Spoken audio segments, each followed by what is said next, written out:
Oh, really? For those of you joining us via Zoom, we will be beginning the meeting momentarily. Thank you. Do we have?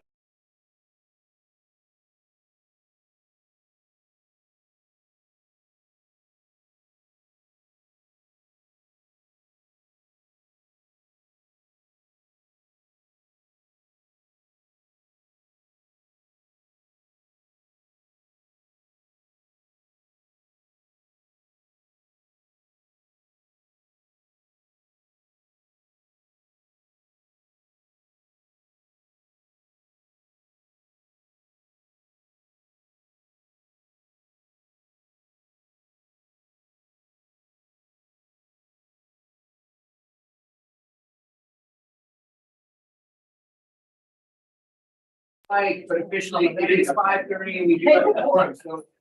If you don't have an official CAC, if you could find your seat, we'll get going in probably 50 seconds, Steve, me. Running across the room, that's you.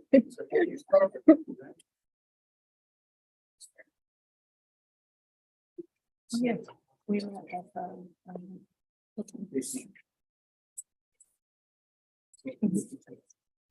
Yep.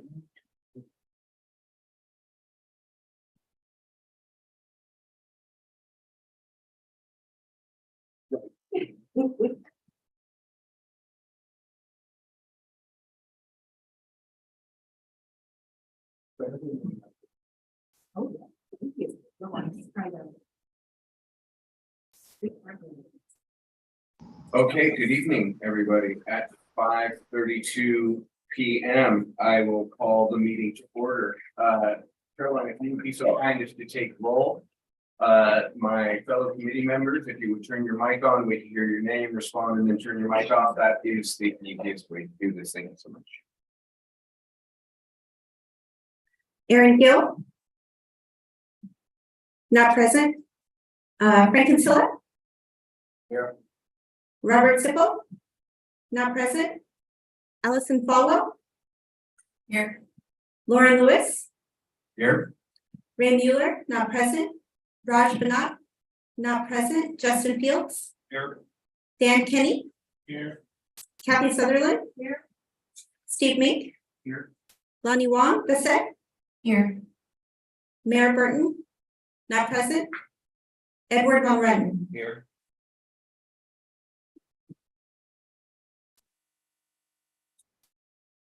Thank you so much. We have a quorum. Time now for public comment on any item not on the agenda. You'll have 3 minutes. Do we have anybody from the public not here to address stuff we're going to talk about? Any? Hearing none, we'll now approve the minutes for the March 27th meeting. I will entertain motions to approve those minutes. I see one from Dan and a second from Justin. Thank you. That's first from Dan and a second from Justin. If we could take another roll call vote, so same rules apply. Mic on, respond, mic off. Frank Kinsella.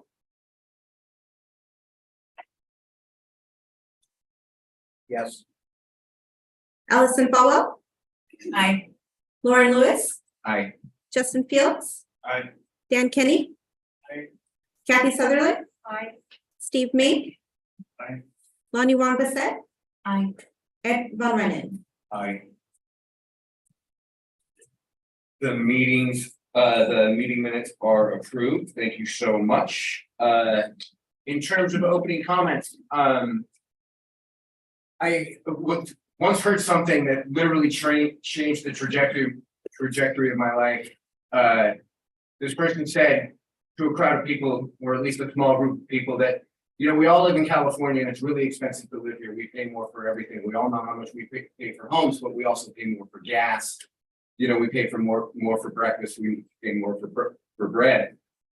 We all pay this money. If you're not getting outside to enjoy what California has to offer, you're wasting your money. Now, I understand I'm preaching to the choir here, and this audience understands this better than most. However, tonight we have an opportunity to kind of enhance that investment. So With that, you know, I hope you've all done your homework and come to class prepared. And without further ado, we'll jump right in.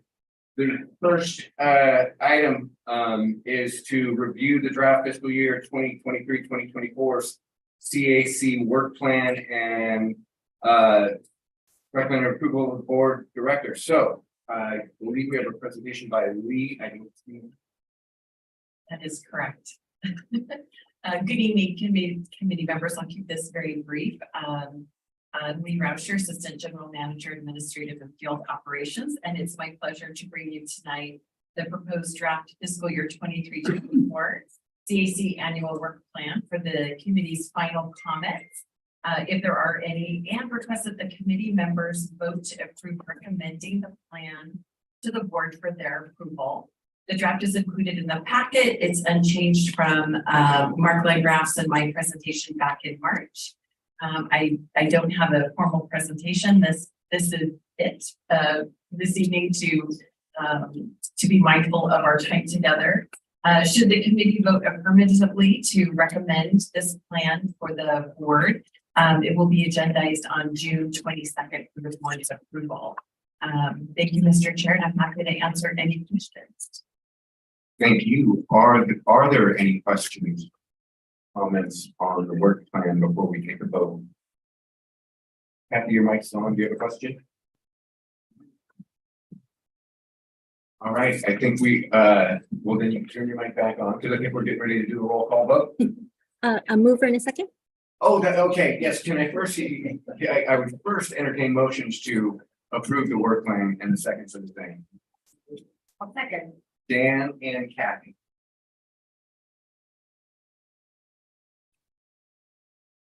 Frank Kinsella, Aye.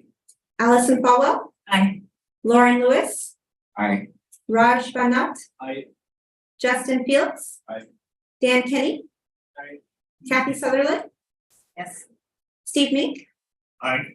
Lonnie Wong-Bassett, Aye. Ed Von Rennen. Aye. And with that, the work plan has been approved. Thank you. And now we will move on to the headliner of our show, the Open Space Authority Urban Grant Program 2022-2023 Capital Planning category for Citizens Advisory Committee review and recommendation. Jackie, will you kick us off? Good evening, committee members. It's my pleasure to introduce Jackie Latham, our grants program coordinator, to kick off the awards process this evening. But first, I just want to share how excited all of our staff are about the Urban Grant Program and the impact that the Urban Grant Program has made since 2016, authorizing almost $4 million in space investments in our communities. And we see that the grant program is that's just such an important part of our mission, right? It's one of the main connections to the urban communities, connecting people to nature close to where they work, live, and play.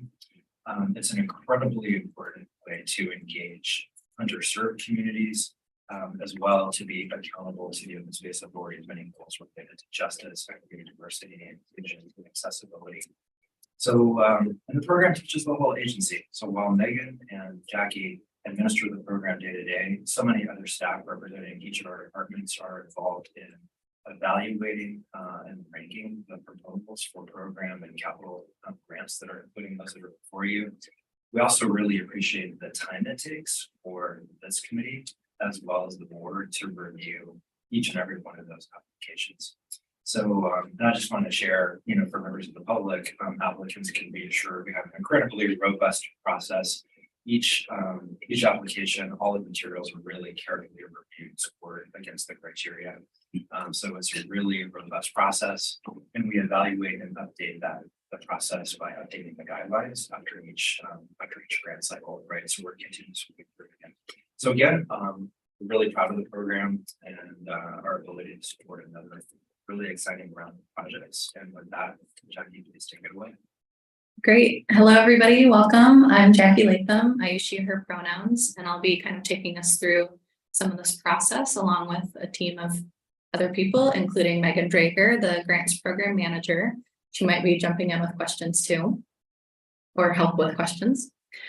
So what it will look like tonight, I'm going to give some brief updates before going through the urban grant program overview. We'll talk a little bit about the application review process. Then I'll be introducing applications and the staff recommendations and talk about the meeting logistics.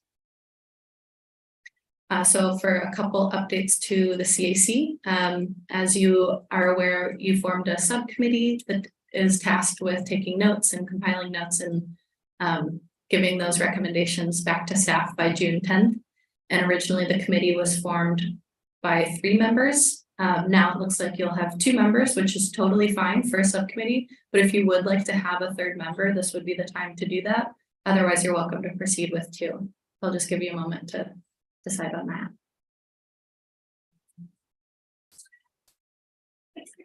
I think we're gonna go ahead with just.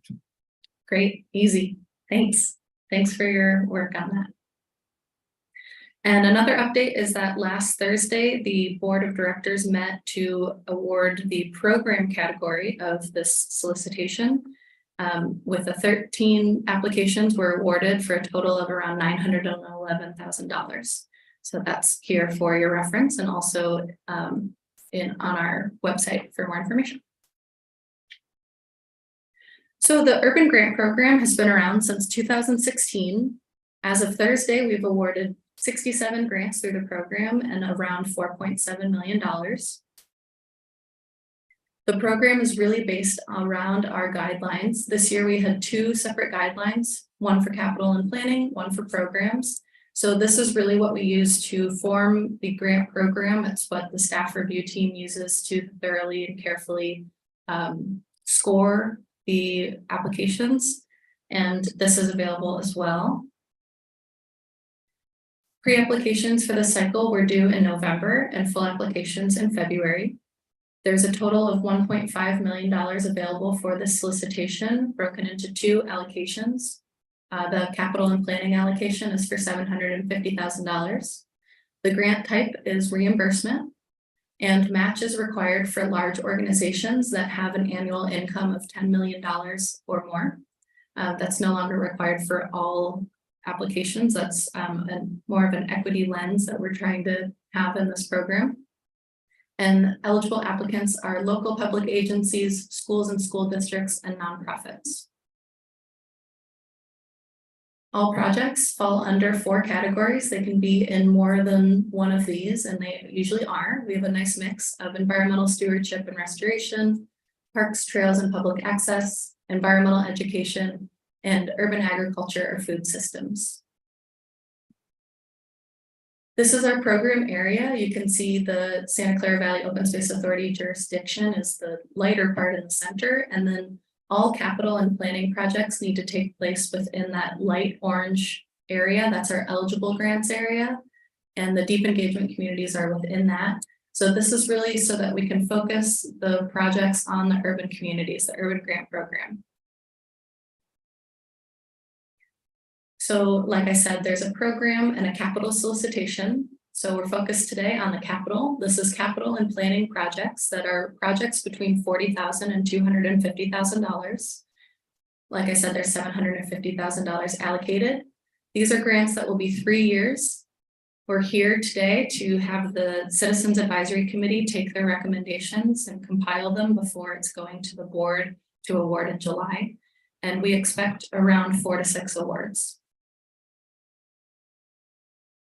According to the guidelines, the applications are scored by this criteria, and there's more details within the guidelines of how these are broken down within that, but there's a total possible score of 125 points. So the applications we received, we had 31 full applications after pre-applications. We have 9 capital, we have 22 program. 9 of the 31 were new organizations to us, which is exciting, and we have 3 new capital applicants. So the way that this goes is that the pre-applications were screened for eligibility, making sure that everything's in place for site control and within our jurisdiction and so forth. Then applicants that were eligible were invited to complete a full application. Then the staff review team scores these applications really carefully. It takes a lot of time. They're reviewed, each of them. They have committees that speak about them, and then each sections will be scored based upon these guidelines. And then we're here today to have the full committee speak and recommend, and then the subcommittee will send over those comments before it goes to the board in July. This is in alphabetical order, the 9 capital applications we've received. This is the general process, a timeline from late February, the application's being due. Here we are at CAC committee we're looking at the right side, and then board awards and grant agreements. So you'll see in the recommended applications, these are the highest scoring applications based on, and it goes up to the allocated $750,000. So you'll see that the recommended applications total 687, roughly. If we go over that, it goes over that 750K. That's why that stops there. So all the other applications fall outside of that 750K allocation. We have some really fantastic applications. We just have a really competitive grant program and not enough money to fund all of the fantastic applications. So you'll see that these are the 4 recommended by staff rank. They're in order of staff rank. And like I said, the total is currently $687,213. And then the remaining are outside of that allocation, also listed by staff score rank. So in the CAC packet, you'll see the report, the memo, and then some other helpful exhibits, including the guidelines, the application list and location distribution, the recommendations, and then also some preliminary staff recommendations with some summary of location, abstract, and so forth. And then that information and the information that you give us tonight will go to the board in July. And this is an example of a former board meeting. So you'll see at the bottom, there's a section where it will say what the CAC's recommendations were by vote and also the summary of comments. So briefly, shortly, I will start by introducing an organization, and the clerk will introduce the official representative who will have 3 minutes to speak. And then any other public members who'd like to speak will have 2 minutes. Then I'll turn it back to the CAC to discuss, ask questions, and then they'll vote to either recommend or not for application. It's really, if you believe that this program or project could be supported by the grant program, we're less concerned about how much money there is at this point. We're really concerned about hearing your opinions on what this project means and how you think it would be a good fit for the program. And then there may or may not be a break. We'll see how that goes. And then other applications will be discussed if a member of the public or the CAC would like to discuss. And you can contact me later this way, or we can just jump right into it. I think we're ready to turn it over.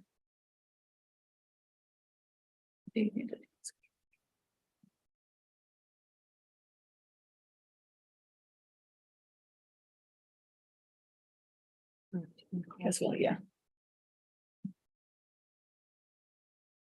Ready for the Great. So the first speaker we'll have we'll have San Jose Children's Discovery Museum. And that will be Rich Turner. So you can just step on up to the microphone right here. And our clerk, Caroline, will give you the go-ahead. Yep. Thank you. Good afternoon, everybody. My name is Rich Turner. I'm the Director of Exhibits and Facilities at Children's Discovery Museum of San Jose. I appreciate the opportunity to speak with you today and ask for your support to help expand the museum's outdoor education center with a new innovative space of exploration portal. As the museum continues to grow back from the pandemic, we have redoubled our commitment to this outdoor expansion so that children can experience the lifelong social, emotional, and cognitive benefits that result from engaging in nature by creating a space that is relevant, welcoming, and accessible to people of all backgrounds. With 70% of the museum's annual attendance of 400,000 people residing in Santa Clara County, our highest service priority is to reach ethnically diverse and economically disadvantaged families. A volunteer accessibility committee ensures the greatest possible access to children with special needs, and our open door policy ensures that no child is ever turned away for lack of ability to pay the admission fee. Exploration Portal will be an ideal site for environmental education. It is adjacent to an important ecological zone along the Guadalupe River and home to a diverse ecosystem. With its unique position at the southern head of the Guadalupe River Park Trail and its close proximity to the Guadalupe River, Exploration Portal is being designed with approaches to maximize children's engagement and the public's environmental awareness, along with improved educational understanding of the ecosystem around us. We will have an architectural and landscape design that both improves the health of the Guadalupe River and educates about innovative technologies. With a focus on native and drought-tolerant plants and trees, Exploration Portal will feature stormwater management systems like bioswales, rain gardens, and permeable surfaces to reduce the runoff to the river. That runoff often contains vehicle and airplane pollutants and roadway trash. We'll also demonstrate innovative ideas about solar energy and rainwater capture systems. We will develop interactive educational exhibits for children to immerse themselves in nature and discover fascinating patterns and sequences that occur. From the designs on animal furs and spirals on a snail shell to the systematic arrangement of leaves on a fern and the incredible architecture of beehives. The exhibits will encourage children to look closely and explore the myriads of patterns in the world around us. Research has shown that time in nature can help people feel more relaxed and focused, particularly when they're aware of their surroundings. Our design and educational philosophy is built on the belief that firsthand nature experiences are essential to building empathy for the natural world, the foundation of environmental stewardship, and that providing children opportunities to play, explore, and delight in nature is critical for their healthy development. Thank you for your attention. Thank you. Are there any other speakers for the Children's Discovery Museum? And if so, online, you can raise your hand. Seeing none, so I'll turn it through the chair for any questions or discussion. CAC, have any questions or stuff to say? I think, again, real quick, great way to communicate with me. If you have a question, just turn your mic on, maybe I can nod. Go ahead, Steve. Hey, Rich, thanks. Great program. I love the Children's Discovery Museum. I just want to make sure I understood this. It sounded like this funding, the grant funding, be part of a larger budget for this project. That's actually sounds like it's been in the works for 10 years. Is that about right? Not quite 10 years, but about 4 years now. It's been a project that we initially started when we built Bill's Backyard, which is our half-acre outdoor space now. We had some fundraising challenges. The cost of things all went up dramatically, and we ended up having to carve this little space off. But now we want to redouble that effort and get back to it. The total project cost is about $1.9 million. We've raised 80% of that. That's great. And then just one follow-on question. I'm done with it. You'll all hear me ask this. While the OSA, the staff says, yes, please identify your personnel costs in the request. I personally, it rubs me a little bit to see the personnel, the salaries of people who already work there included in the grant, if that makes sense. But it looks like the matching grants and the other funds that you've got more than cover that. So even though it may be allocated from grant money, existing salaries, we really aren't relying, no one is losing a job if we don't get this grant. No one's not getting paid. Is that correct? That's right. Thanks, Rich. Really appreciate it. Yeah, Rich, not so much of a follow-up, but just more of a general question. What are the risks to the project if this or any other funding source don't come through, or if costs continue to go up? Yeah, of course, it's a timeline issue then. Would you mind going back up to the? Yeah, it's a timeline issue then. You know, we're gonna have to continue to fundraise either through our board or through other public opportunities. what it's gonna take. We're not gonna give up. We want this to happen. Cool. Thank you. Hi, thank you. I wanted to say what a great job you've done when you're coming to us after you've raised 80% of the funds. That's such a nice feeling that we can maybe be the organization that kicks you moving forward. But I also wanted to ask, you mentioned about doing a spring campaign. Did you do that? We're in the process of doing it right now. We have our large annual fundraiser coming up at the end of June. Okay. We'll certainly be talking about this as well, but that's a lot of smaller contributions from individuals. Okay, so thank you. And then I also wanted to just mention that I really appreciated the information you gave about how you serve and reach all the populations. I think that this is a little bit more detailed than we had the first time that we looked at a grant from you all, and I really do appreciate it. And that's great work. So thank you very much for making sure everybody can get that.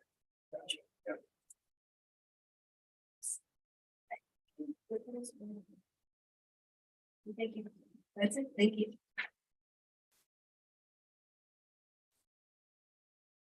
Okay, thanks, Rich. Steve, I think is that the green light? Cool. All right. Any public comment or anything on this additional comment? Okay, we can, At this point, you can make a motion to vote to recommend or not. in my script, it says we vote at the end. Gotcha. Would you like to do it at the end or? Yes, Okay. because I think we have a limited bucket of money. Okay. Yeah.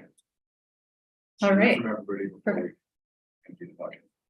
All right, the next organization is the School of Arts and Culture, and this is Chris Esperanza, either I think might be online if you want to raise your hand, or in person.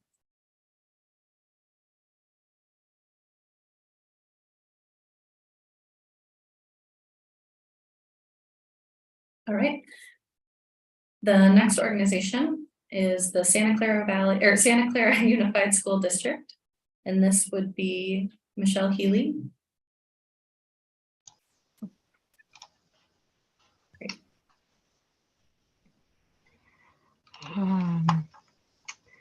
Good evening, members of Santa Clara Valley Open Space Advisory Committee. My name is Michelle Healy. I'm the Director of Facilities Development and Planning for Santa Clara Unified School District.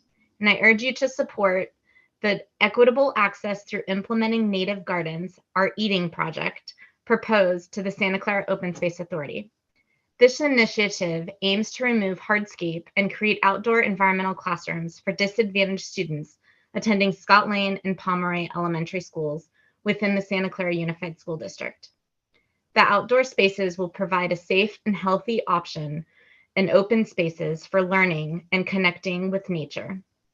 The EATING project aligns with the Santa Clara Open Space Authority's vision of a thriving network of open spaces and supports the goals of the Santa Clara Valley Greenprint. It also fulfills objectives outlined in the Measure Q expenditure plan, expanding nature-based education and promoting youth engagement. By incorporating sustainable practices, native plants, and monarch butterflies into public school sites, the project preserves the natural environment while offering multiple benefits such as habitat preservation, education, and social justice. The outdoor classrooms will be accessible to the public outside of school hours, providing a valuable resource to the community. Funding for the project will cover planting, materials, community engagement, and construction of the outdoor classrooms. The timeline includes site preparation, construction, and ongoing maintenance by the district. In conclusion, the EATING project is an innovative solution that supports the health education and well-being of our community. By providing equitable access to nature-based education, it contributes to making Santa Clara an exceptional and healthy place to live, work, learn, and play. Please support the Open Space Authority's recommendations and endorse funding for the EATING project. Together, let's create a brighter future for our children and promote a sustainable and inclusive community. and I'm available to answer any questions that you may have. Thank you. And are there any other speakers for this project? Great. And I totally forgot to turn it back over to you after the last organization. So I'll turn it back to you. No problem. I see Steve. Thanks, Michelle. I really appreciate it. I can't imagine, I've never met a child who didn't appreciate eating food from their own garden. Carrots are always sweeter that way, and I appreciate that the program serves 715 students. What I really appreciate, and it's a change in direction from so many of our schools nowadays, is that the garden will be open on weekends and after 6 p.m. I think it's so important to be accessible to the community. So thank you for that.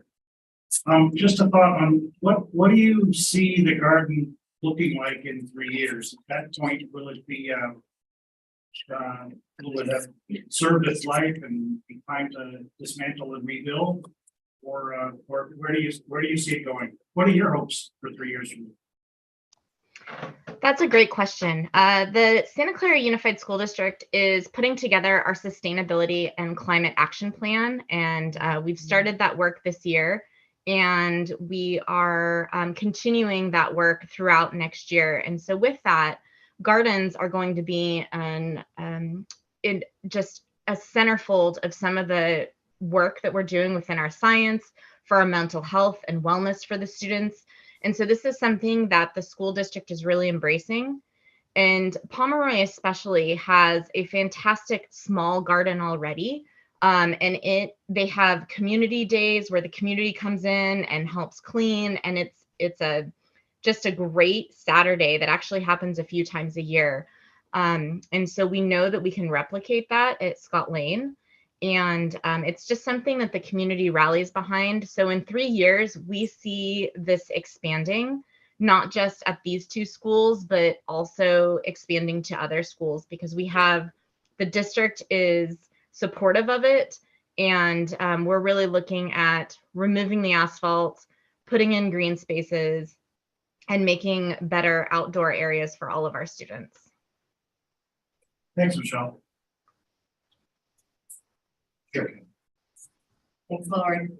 Hi, Michelle. What I wanted to just comment that I appreciate your comment in there about working families benefiting from this project are not able to travel beyond their neighborhood to enjoy it. So what I like is that this spring, the organization of the Open Space Authority to people at their site, so they can then see the benefits of what they passed with Measure Q come to fruition in their own backyard, because transportation is not always easy. And so I do like thought that we will be bringing, or we have the potential to bring the work of the Open Space Authority out to the places where people live. Thank you. Michelle, one thing about this project, which I love, it seems like it would definitely increase just the maintenance burden, like just in terms of per square foot of the campus. Has there been any, are you looking into additional funding sources, ongoing funding sources to address that additional burden, or? So a portion of it is a dedication from our grounds department. We are hiring some additional grounds members, just district wide, because we have taken back some of their fields and we have some new campuses that have opened recently. But a lot of it is going to be done by our own students within their garden programs. And that's part of the education and garden programming that we have. We'll be setting up drip irrigation on timers and helping each of the schools do that within the planting beds. And then the students will be doing a lot of it, and that's just incorporated into the lesson plans. And then during the summers, we do have some very dedicated teachers and staff members that will who will get out there and help to get the beds and all those areas ready for summer or for the fall. And a lot of the plants that we're going to be putting in don't need a lot of maintenance. We already have a very successful monarch butterfly habitat that we'll be expanding. And then some of the other areas are going to be seating areas for students with picnic tables and benches so that they can sit outside and have small groups, or the entire class can come out, and then just have the garden beds surrounding them. So it'll be a little bit of a joint project between each of the schools, their communities, as well as our district grounds department. Thank you. I have another one for you. I actually, thanks, Michelle. That was a great presentation. And I want to say, in addition to all the other accolades, I really appreciate the focus on mental health, both of the students, but also the staff and the teachers. I think that's so important. My question was about summer maintenance of the garden, but that's been answered. So thanks. Okay, I think that about does it for our question. Great. And it looks like we have a representative from the School of Arts and Culture on. So I believe Chris Esperanza is on. So in one moment.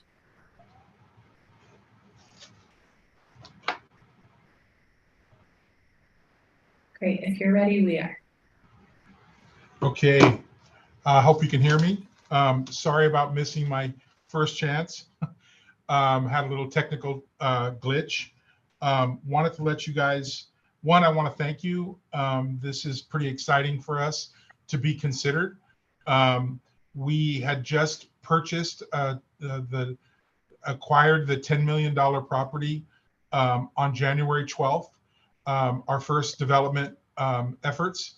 And we've almost completed the complete funding for the capital campaign for the TIs and all the movement of the property. What we see across the street from us with this building is this beautiful, well, not so beautiful now, but this large sidewalk and corner to the cafe, to the community cafe and Black Box Theater. And it's dying for placemaking. It's dying to see some of the activities we're planning to put in that space.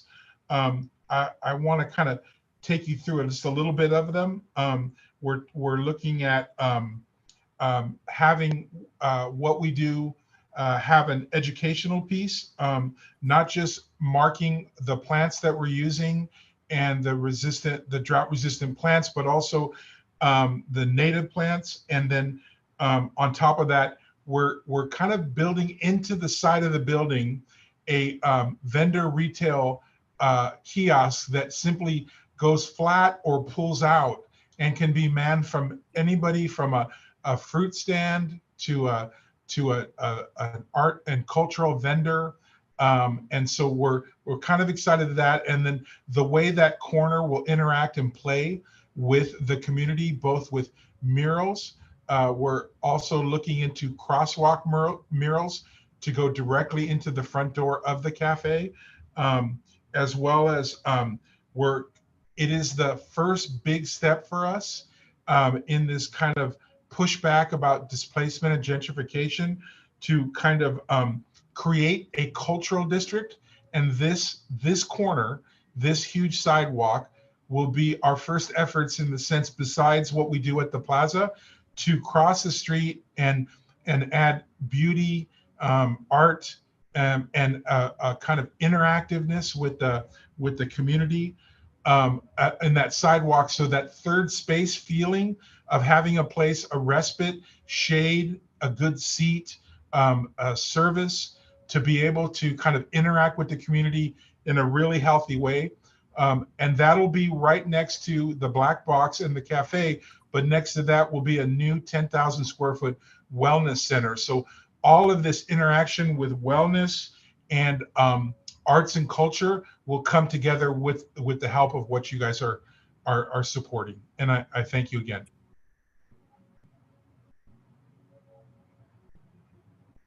Thank you. Are there any other speakers for the School of Arts and Culture? Okay, through the chair. Go ahead, Kathy. I see you, Lynn. Thank you. Thank you, Kristen. And one of the things that I really appreciated about this, and I know that there was a question about what you could do if you received less than funding.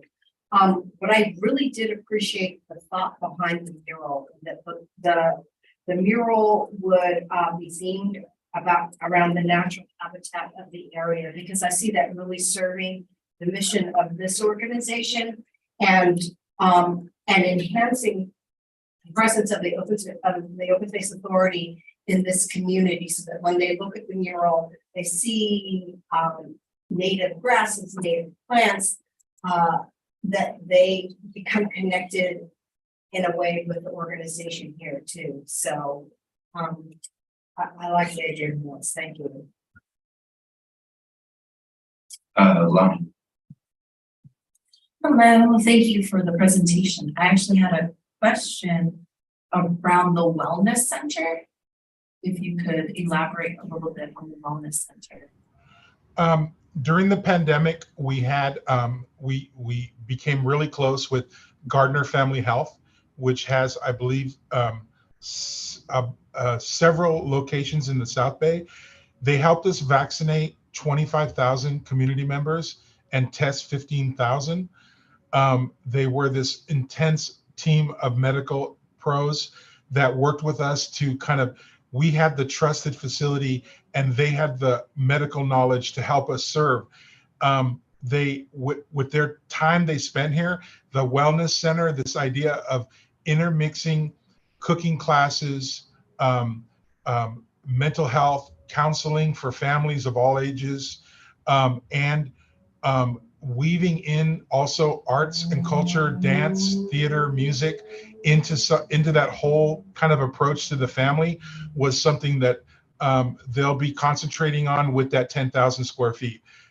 They're our equity partner as well, so they're here to stay. And I think it's just the start of a lot more services that they'll bring with us to the neighborhood. Thank you.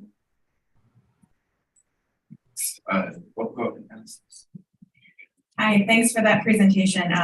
This is a wonderful organization and I'm really happy to learn about the plans for continued growth, and congratulations on the acquisition of the property. That's really exciting. I had a question about in the budget, you know, a lot of these line items are for architecture firms, construction firms, a landscape architect. I'm a little bit curious as to, do you anticipate that the dollar amounts that are being requested in each of those line items are sufficient to cover the totality of those services? And how are those line items, those dollar amounts arrived at? Because from where I'm sitting, they're a little bit arbitrary. And so I'm just looking for a little more insight on how you got to those. So that's the lion's share of the budget request. Thank you. No worries. Great question. Well, one of the pieces about the budget is we've raised about 15 million for the TIs on a 40,000 square foot property and a 30,000 square foot building on that property. So there is some division of how, like, our Steinberg architect, Steinberg and Hart, they're working on the facade, but it's covering some of the other portions of the building, and it'll tie in with the facade will tie in with what we do on the sidewalks and the surrounding area with both plant life and those things. So we took our best guess at those numbers. We worked with a construction firm and the architect and the planner, the exterior designer as well. So they informed the process of the budget and what we set aside with as we kind of push forward through this process for us for the first time.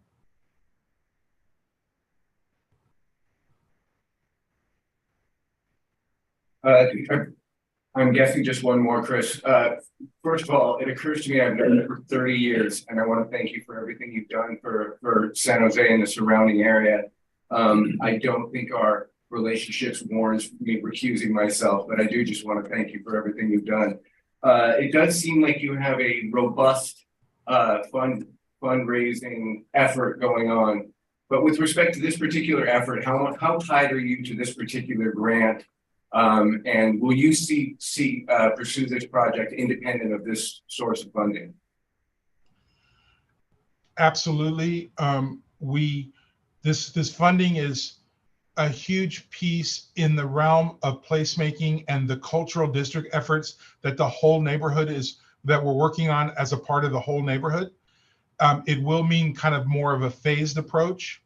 And so there will be, some things we'll have to step back and do in year 2 or 3, but we're committed to both the cultural district overlay, the fact that we have a very strong, robust waiting list for the property as it is now, and that we have a great partner in Gardner Family Health.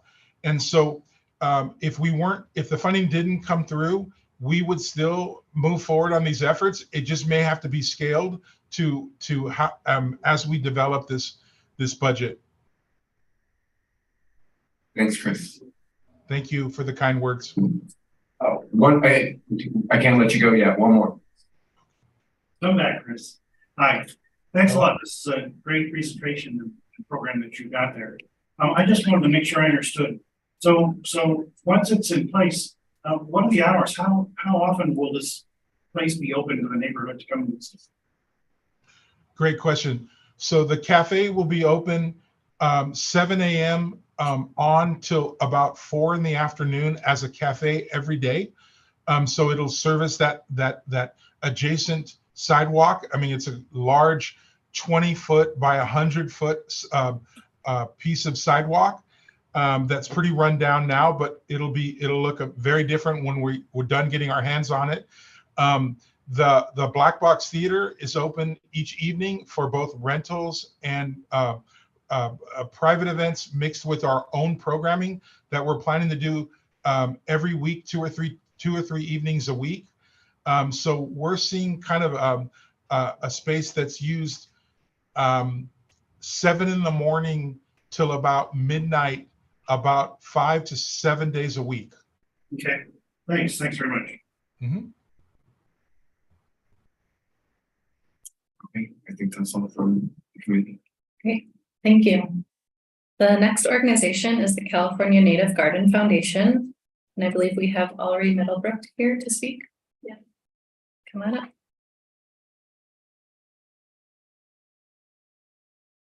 Good evening. I just want to thank OSA, all of the management, the staff, board, and the community for recognizing what we've been trying to do in the community for many years. This is overlapping in terms of categories: environmental stewardship and restoration, but also environmental education and training. And what we did with this grant, even though we're not in the category of requiring 25% match in terms of the size of our organization, we felt that the work that we're doing does require great partnerships in the community to advance the cause of both job training and job creation in fossil fuel free jobs, and then also in regenerative organic agriculture and ecological land management, and also outdoor teaching, teach in nature, and our pre-K outdoor teaching program for pre-K, and that is playing with intent. And so our work with this goes back to the opportunity to work with San Jose Evergreen Community College District to write a curriculum for these endeavors. And we've been proponents of regenerative organic agriculture here in the Valley for, I think the first time I got involved in it was 2009. And we were instrumental in the in consulting with 4 companies. I don't know if you've heard of the AgriHood, but this is the first regenerative organic agriculture, low income, affordable housing project And it's opening in May. And we worked with Core Company on that for, let's see, 2012. That was the old barrack site on Manchester. And so that just shows that, you know, this is the present. It's not just the future. And we're very excited about it. And why are we leveraging it? What we're asking for and the amount that we're leveraging with our community partners is significant over a 3-year period. It's almost 10 times. And we believe that it's possible to do that because we think the time to do this is now. We think our county is really open. And we have amazing partnerships. Thank you. Okay, I'm sorry. I want to talk about partnerships. Thank you. You can stay in case you Oh, have okay. questions. And are there any other speakers from California Native Garden Foundation? There is one coming. She's in traffic. Okay. She'll be there. That's the owner of the farm. Okay, so at this time, I'll turn it over to the chair. Mr. Mink. Thank you. I hope we've asked for enough. I noticed the amount of dollars is thoughtful, prudent, and you're going to accomplish a lot. So I'm excited about it. I'm also a Morgan Hill resident, so I'm really looking forward to you coming and seeing this. My question is more of a, I see that the participants in setting this up they'll get access. What about once it's all set up? Will there be public access? Oh, yes. What will it look like? What will it look like in 3 years? Oh, I'm so glad you asked that. So Naseem is going to talk about that because she's a businesswoman and this is her farm and she wants, you know, to develop the full 9 acres. And when we worked with her preliminarily, we actually came up with 10 income generating pieces for it. And a lot of it has to do with the public visiting the farm and participating in activities, renting her facilities out for events, even glamping, workshops, you know, lots of special, interesting things that the public is going to love to do. And so, yes, we hope it will be a mecca for the Morgan Hill community, especially to show off what you have, you know, in your community. Great. So Thanks. we're very excited about that. I did want to just say that we have fantastic partnerships, something called the Urban Growers Network. We're very active in that. And we've created another partnership that's called the Ecological Land Management Partnership. And so these are partnerships with professional organizations that all stand to benefit from the work that we're going to be doing there.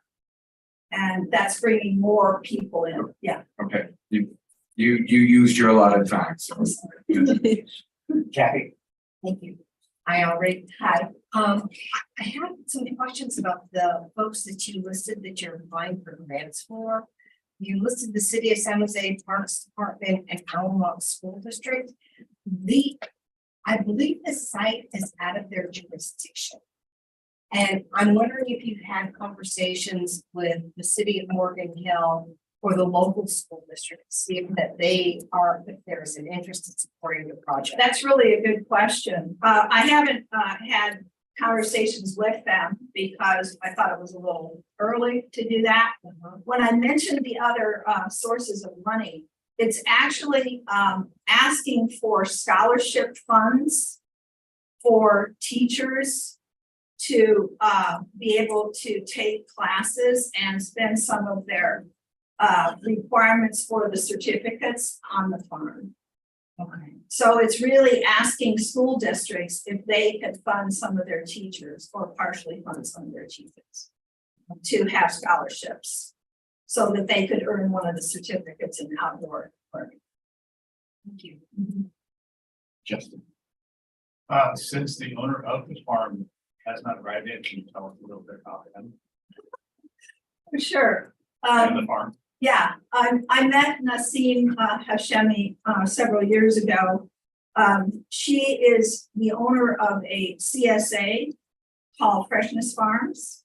And she had the distinction of actually being able to source the fruits and vegetables in her boxes from Santa Clara County Farm. And so I met her in that way, and she'd been involved with us working with our aquaponics system at our home garden in central San Jose.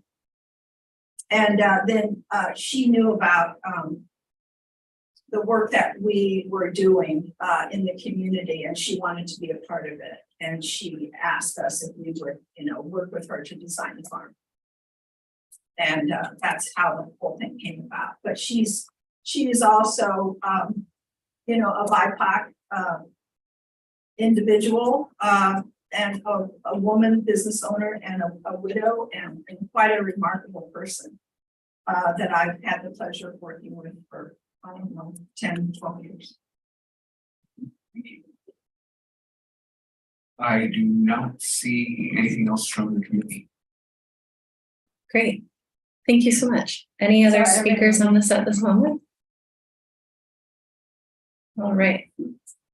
And Chairperson, would you like to continue just with any other speakers and go down the list? Yeah. Okay, great. The next organization is Vegilution. I believe we have Marie on Zoom. Yes, hi. Hello, everyone. Good evening, Citizens Advisory Committee and Open Space Authority staff. My name is Mari Mayadis. I'm the Facility Director at Vegilution. First, I want to thank you all for the work you do serving this committee and representing the communities you all live and work in. In fall 2019, Vegilution completed an 18-month land use planning process with support from Open Space Authority Santa Clara Valley. 6 months later, the COVID-19 pandemic arrived with devastating consequences for the health and economic well-being of our East San Jose community. The Vegilution team quickly turned our attention to the crisis at hand by doubling our food distribution and community engagement efforts to serve the most vulnerable families. In some of the most difficult moments of our work, we found renewed strength in witnessing how our parks and open spaces can serve as essential resources for family and youth, both day-to-day and in times of crisis. Now, Vegilution's Field to Farm Stand project will take the ideas surfaced in our community-led land use plan to the next stage in the form of a comprehensive site design and construction of a new and expanded produce packing station. These improvements will allow us to expand our direct food assistance services and educational programming that strengthen community connection. Our farm, located in urban East San Jose, is an essential ally in the effort to reach California's 30 by 30 environmental protection goals. Our initiative is located in a highly visible and accessible location within a regional city of San Jose Park, making it an ideal location to demonstrate the potential of multi-benefit urban open spaces.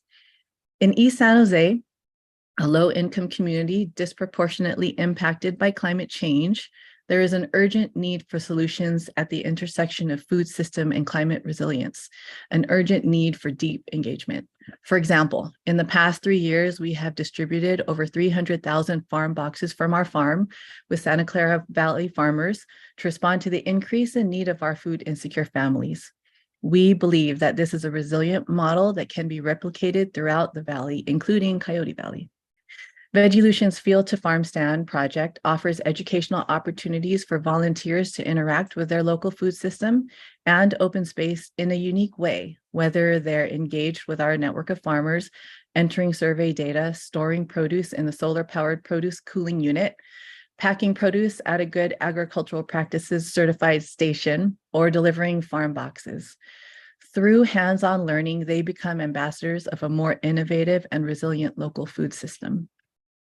Since joining the Vegilution team in 2021 and having co-led the development of our 25-year lease with the city of San Jose over the past year, I can confirm that we have sufficient site control to ensure that the new infrastructure will remain in place as a publicly accessed space for at least 20 years. In addition to prioritizing the cultivation, aggregation. Thank you. Thank you for your time. And are there any other speakers from Vegilution? All right, over to you. In his customary slot, I debut Steve. Hi, Maureen. Thanks very much. I love the work that you guys do in Vegelution. And I recall from the Lance grant process as well. You answered one of my questions when I read the grant request. It said the number of people served would be 60, and food boxes go to a lot more people.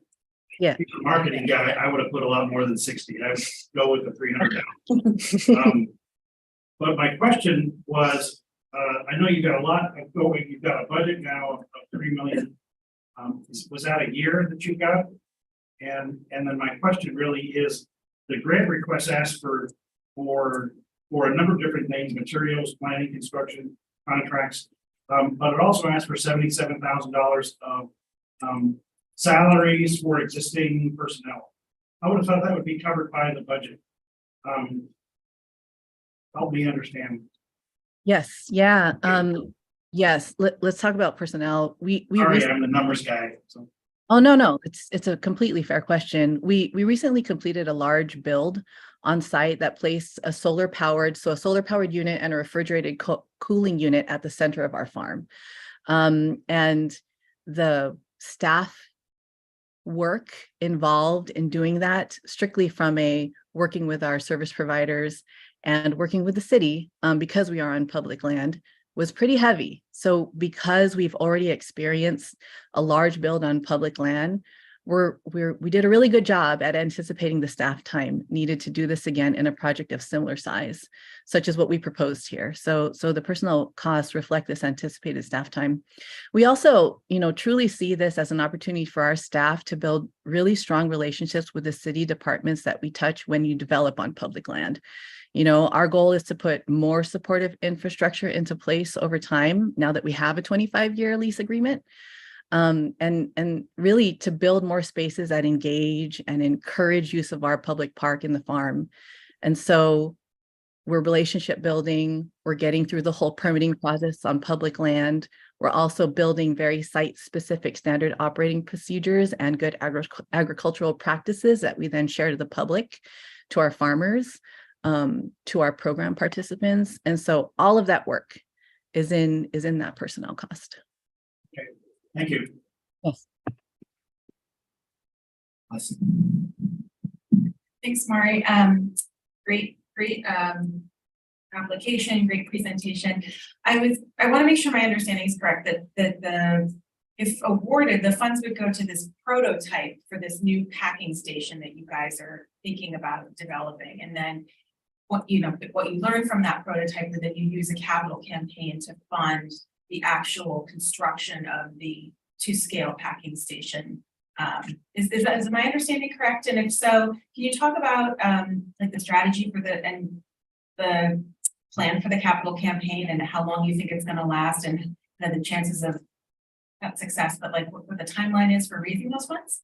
Yeah, actually, the cost, the total supplies and materials, the contracted services, all of those costs will actually go toward building a new packing station. And this is the station that will help us then figure out what else needs to happen in our complete post-harvest area. So the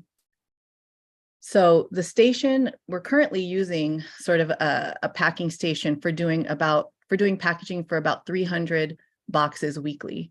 We definitely need larger space.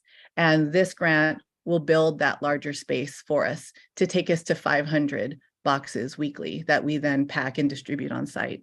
For us to grow, if we're going to grow past this 500 box max with a packing site, that's what this space will allow us to figure out. It'll allow us to figure out if we can then scale to even more distribution and more packing on site.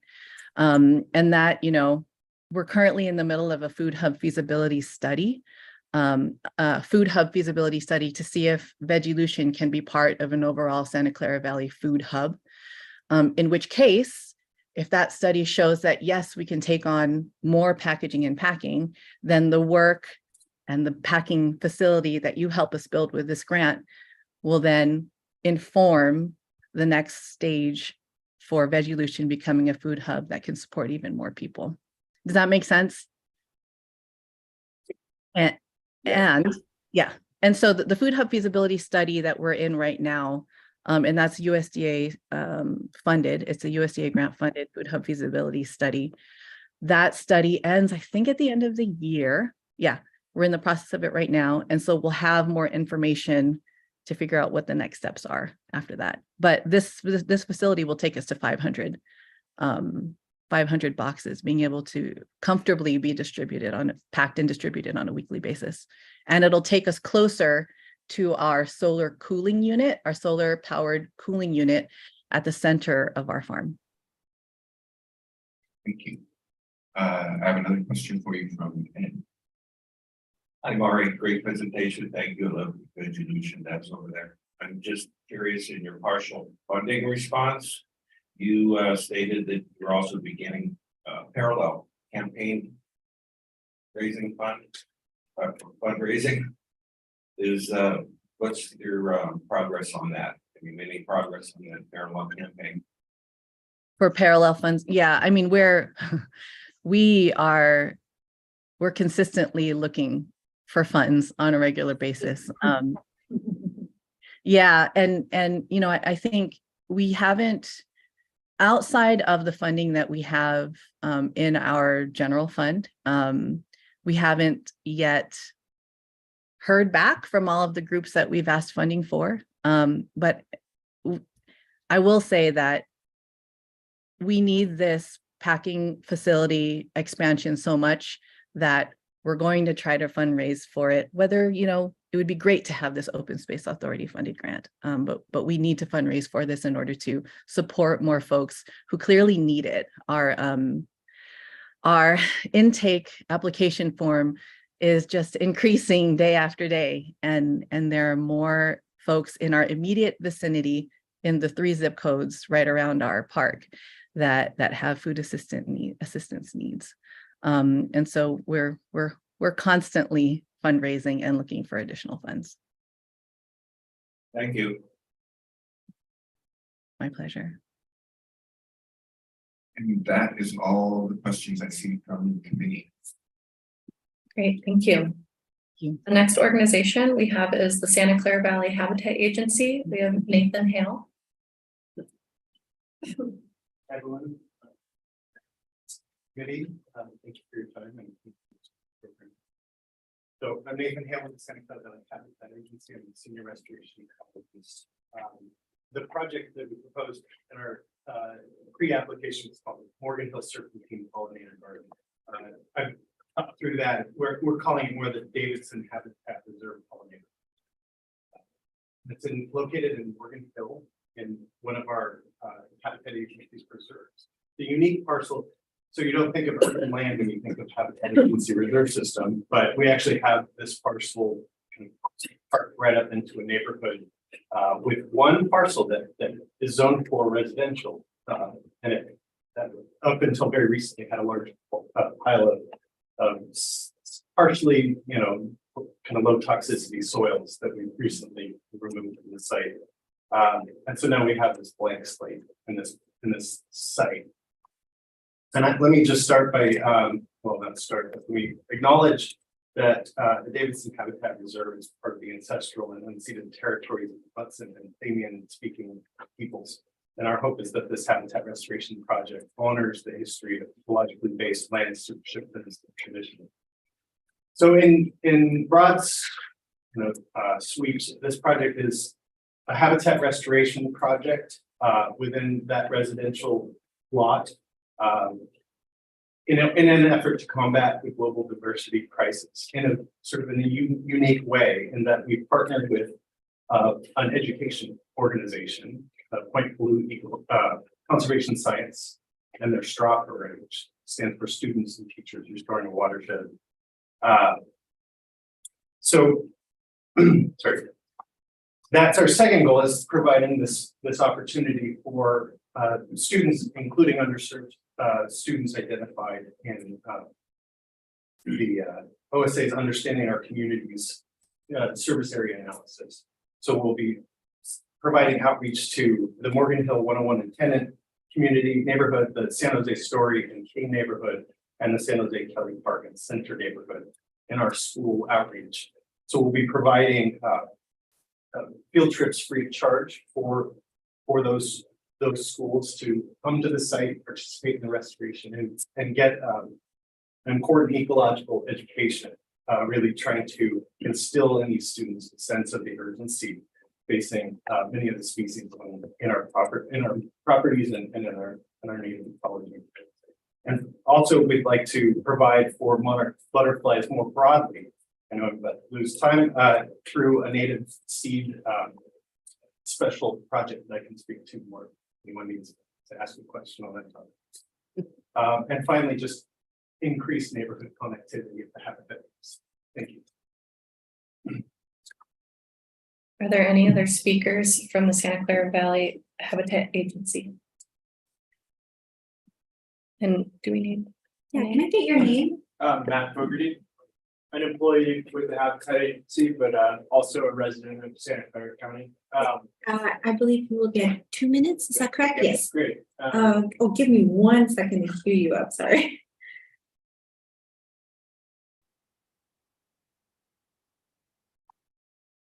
Okay, now you can start. Excellent, thank you. I think the one thing I want to emphasize in our application is this dual approach where we're both taking the field to the classroom and then taking the classroom to the field.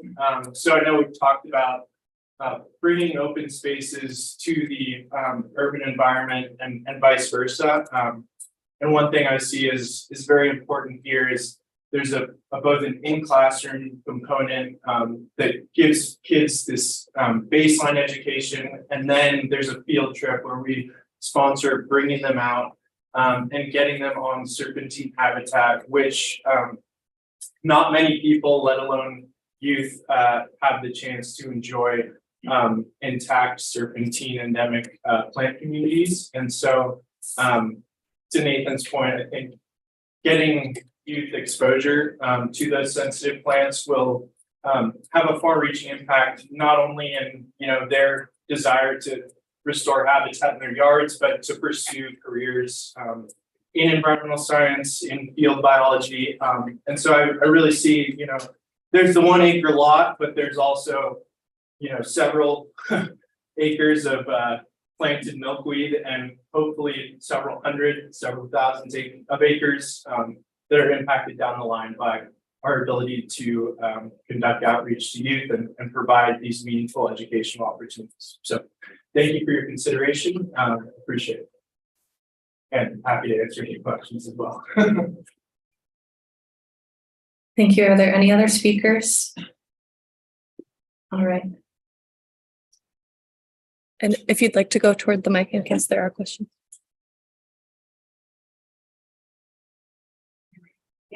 Allison. Oh, sorry. I was just pulling up the, thank you. This is a really exciting proposal. I really appreciate the detail and the specificity in the proposal. That makes me very pleased. I'm channeling Erin Gill here when I'm asking about, the proposal says that there'll be, basically until the plants are established in about 3 years, there'll be ongoing maintenance. And then after that, I was wondering what's the plan for maintenance beyond those 3 years? And you mentioned possibly opening it to the public. So if you could talk a little bit about like what would be the criteria for that and what is the 5 to 10 year plan for this? Yeah, thank you.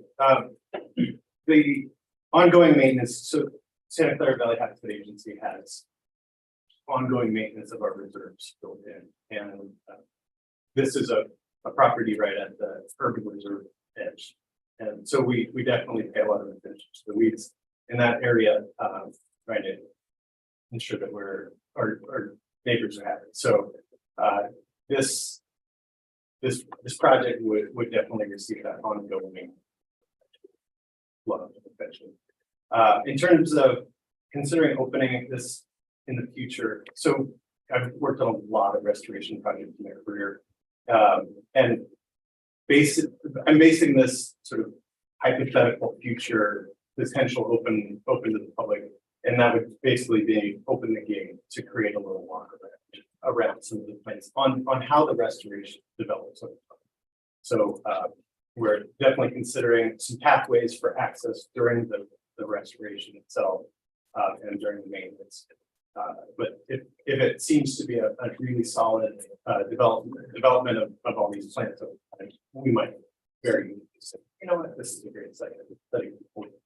Go walk around and maybe even look at some of the plants that are listed on some of our educational sites. Yeah. Steve. Well, you might have, I think you just touched on it. I live a quarter of a mile away. I can see the property from my house. I'd love to have the restoration in my front yard.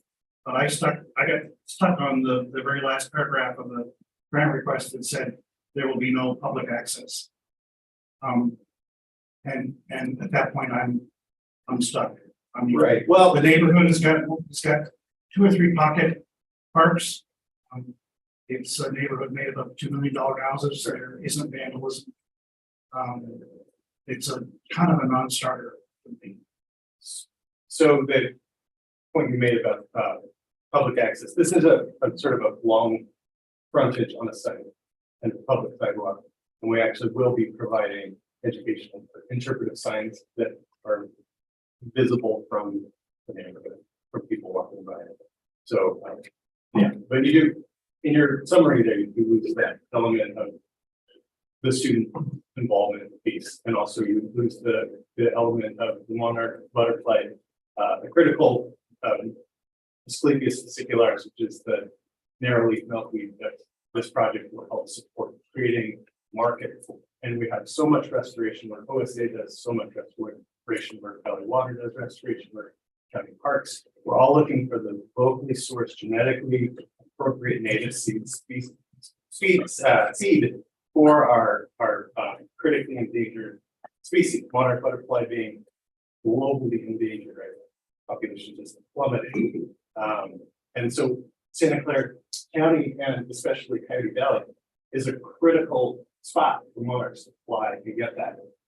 Either on the way to the overwintering sites or the way home to get that critical spot, but rearing the next generation. So I was just in our Matt Freeman last week, and Stu Weiss was just mentioned. Thanks, Nate. Thank you.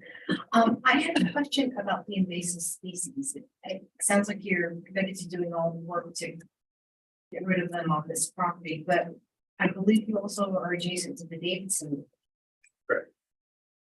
The invasive species been cleared out of there? Yeah, in fact, Matt is currently managing some teams.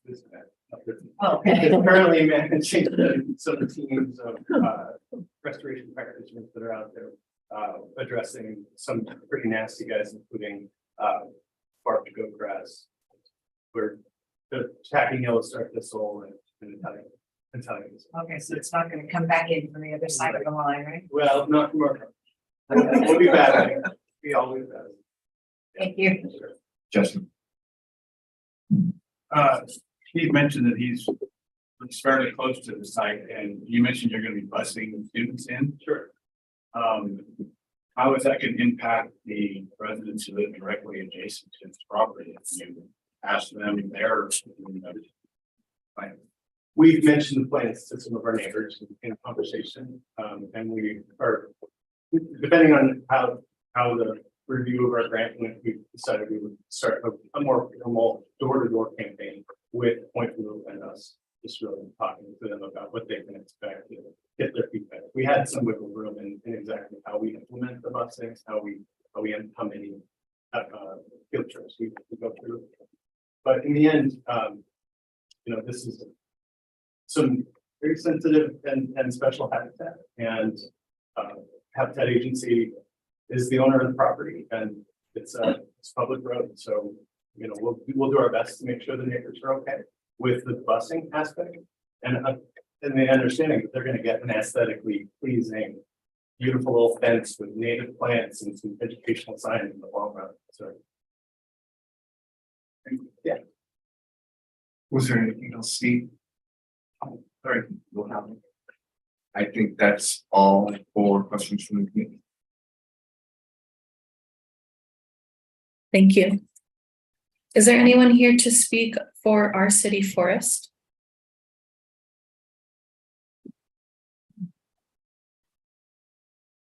Are there any questions for our city forester to discuss at this time?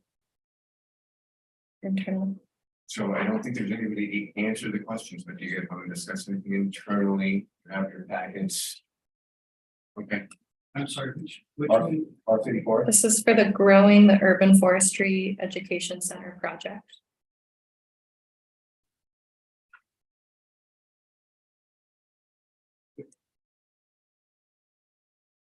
There was two forest. Okay. Oh, this is the R City Forest.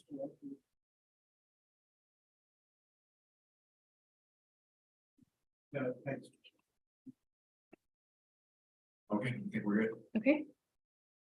For the city of San Jose, I believe we have Eve Zudi for answering questions, but I didn't know if we had any official representatives to speak before that, or if Eve will be the one speaking. Hi, good evening. Yes, I'll be speaking. Great. You can go ahead, thanks.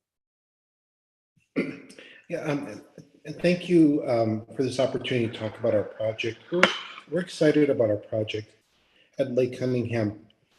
What we're trying to do here is sustain an important local environmental resource and also the regional park serving East San Jose.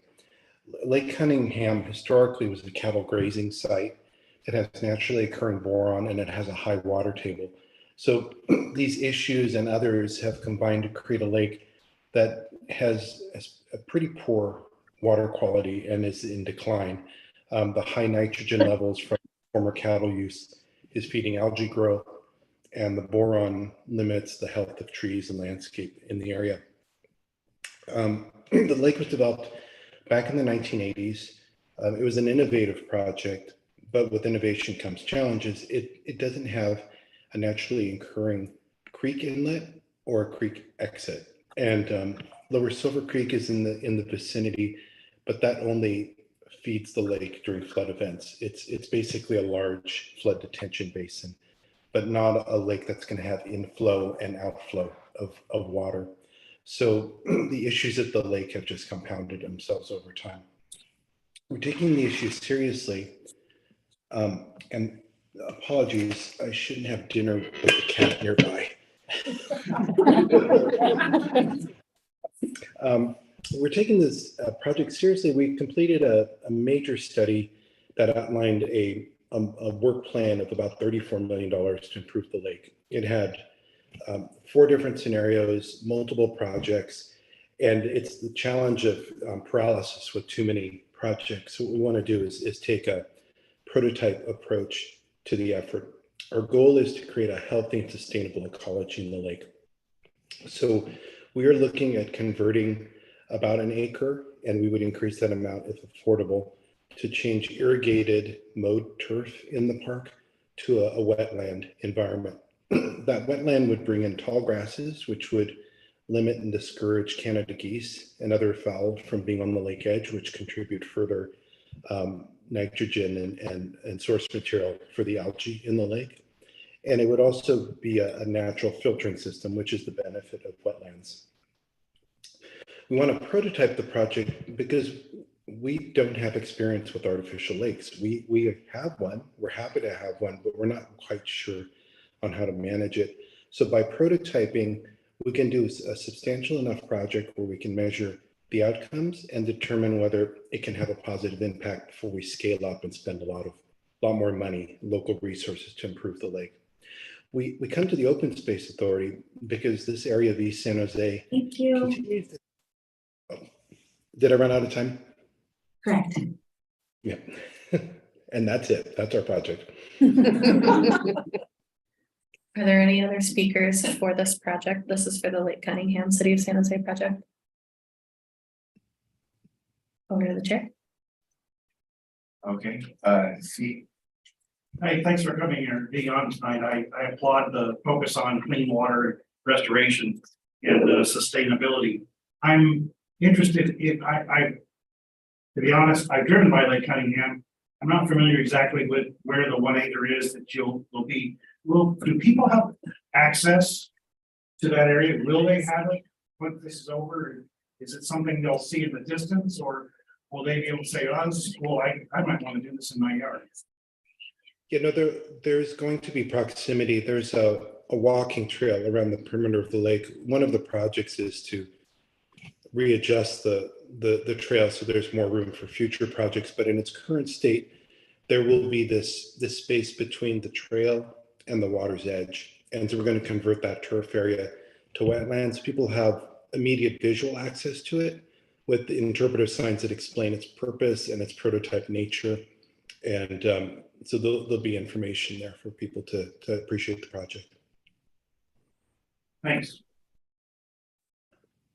I appreciate your theme, Steve. I do. So it says in the summary, or at the end of the summary, that the goal of the project isn't to significantly improve the water quality over time. So it seems like it's more to create a test environment. So if the goal for this grant isn't to improve the lake water quality, what are the long-term plans? Have you approached agencies like Valley Water for long-term partnerships or anything? What's the ultimate vision for the lake? It would be to implement the $34 million work plan, but with prototyping, we would do the most impactful projects first. Of course, we want really clean water. I think in our application, we were trying to be realistic that this project is going to have a small impact based on the scale of the lake. Our partner is at Valley Water has a lease arrangement or a joint use arrangement to operate the park as a flood containment area. They've built levee improvements in the area, and we've had consultations with them about their grant program. We think there may be a grant resource there of a few $100,000, which we would look at as well. So if OSA funding were not available, we could look at that resource. We just don't have certainty about that at this point. Thanks. Go ahead. Good riddance. Hi, Ease. I have a quick question for you. This funding seems to be to study to see if the project is feasible. But then there's the cost of the $34 million. Where's the funding for that? There is no funding for that amount right now.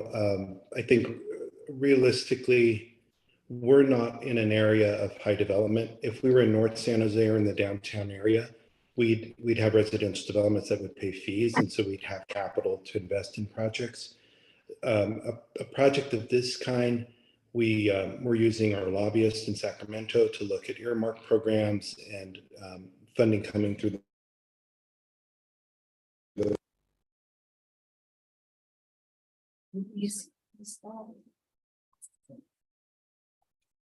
We lost your audio. What happened there? I think it's an internet issue. Did you mute, by chance, did you mute on your end? Because we can't hear you, because we just all of a sudden lost audio about 10 seconds ago. One moment, we're gonna see if it's on our end. Okay. And then it got worse. Okay, so I'm gonna take advantage of this time to let you guys know that if my notes are correct, there is one more after this. So I would suggest that we go for it. We don't take a break. We just we'll take a break. We'll see the last of the presentations. Then we'll take a break. You can grab some food before we vote. But I will ask that that you don't talk about stuff because you'll be off record. So don't talk about stuff at dinner except for baseball and grandkids and stuff like that. And then we'll do the voting when we reconvene. Okay, do we have you back? Can I hear you? No. Is there any chance anything got unplugged or plugged in on your end, Eve? That's for the cat. It's the cast. Do we have a protocol? Can you maybe dial in? Oh, yeah. Eve, I can give you the phone number. We can try having you call in. Yeah, his video froze too. Oh.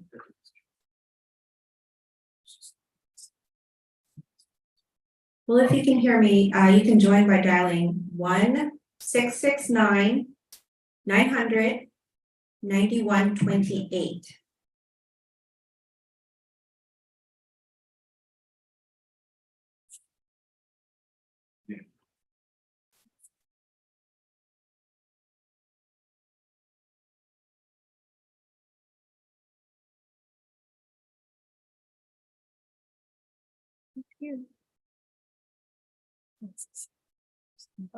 Can you kick him out, force him to rejoin?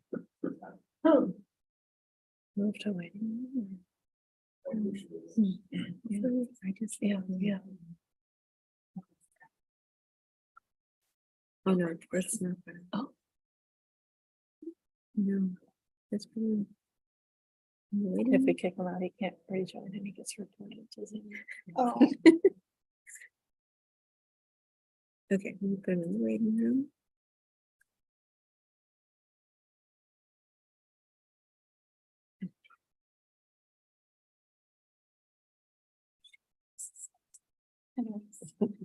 Are we gonna have any phone call coming in? We're waiting for that number to be It's kind of funny. So yeah, it absolutely seems the right thing to do to give Eves a chance to get reconnected, although, I see something.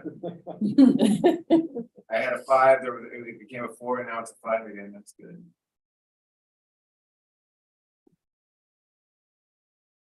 There it is, Eves. So he'll need to do star whatever. Right? I don't think he joined by phone. I'm really sorry to jump back in. Can you hear me now? We totally can, so it was worth the wait. Good. I paired to my phone. Never upgrade internet. Right, yeah. Upgrade, in air quotes. So I think okay. the question was, where is the money if we don't have the 34 million?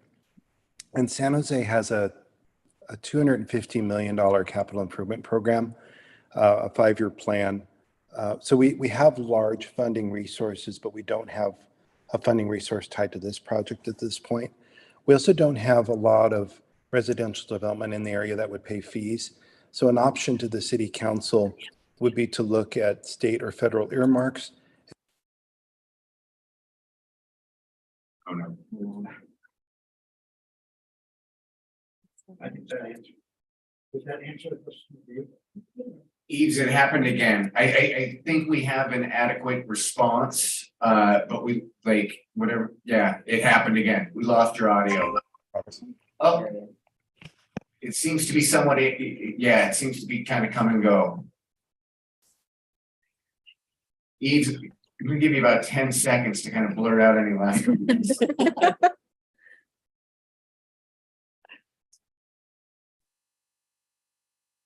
Okay. Human rates, I'm hoping. Yeah, I think we have to, I think at this point, we just have to continue. All right. Well, we have another City of San Jose project, and I believe we have someone here to speak. Great, so this is for the City of San Jose Engagement and Canopy Restoration Initiative project, and this is, I believe, Sarah? Yes. Hi, my name is Sarah Davis. I'm the brand new city forester of San Jose. And as you know, when you open the door, you're in nature already. And so many residents of our communities believe it's something you have to travel to enjoy. Well, part of engaging people in their nearby nature is letting them know what their nearby nature does for them. Our community really struggles with valuing urban trees and all the benefits that they provide. So they don't know what they're missing out on. So we would like to engage with the community to get them more engaged with the community forest. So the idea is doing extensive outreach, hiring a professional to create messages. as arborists, we tout the adage, you always hire a tree care professional. So we're gonna take our own advice and hire a PR and marketing professional to create and craft the messages that will resound most with our community members. So that's basically the gist of it. I will say that this grant application was submitted my second day with my second week with the city. So I'm happy to answer the questions that I can, and what I can't, I'll have my colleague Nara Baker answer for me.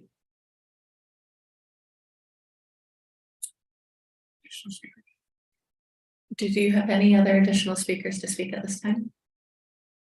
Okay, over to you. You'll go first this time. Hi, Sarah, thanks for being here. So you mentioned in the application that one of the obstacles is connecting with property owners to educate them about the tree canopy. So I'm curious, like, there's a lot of, the proposal talks about like mailers and kind of general outreach, but I'm wondering what are some of the specific obstacles to connecting with property owners? And then what are specific interventions to address those obstacles versus just kind of a general education approach? Right. So we have a high rate of owner non-occupancy. So a lot of residents are renters. So if we mail directly to the property, the owner itself who's responsible for the tree care adjacent to that property and on that property might not be getting the message. So we have the GIS capability to match the property owner's actual address. We can actually get to the real property owner. Say the property owner might be in Los Gatos, but their tenant here in San Jose might not get that message to them. So that's one of the big barriers to getting to property owners. Thank you, Steve. Actually, I think you might have answered it, because I was wondering what the challenges were if the education was knowledge, language, or cultural, and you came up with the fourth answer, and that is you gotta get to the owner. I understand that it's PR and it's education. And so the focus is in putting roots in the ground. But there was talk of a source of trees that would produce up to 100 a year. Is that the thinking? Is if we did this, we've got acres and acres of canopy, they're disappearing, and we're going to spend $300,000 and we could, is the we get 300 trees in the ground?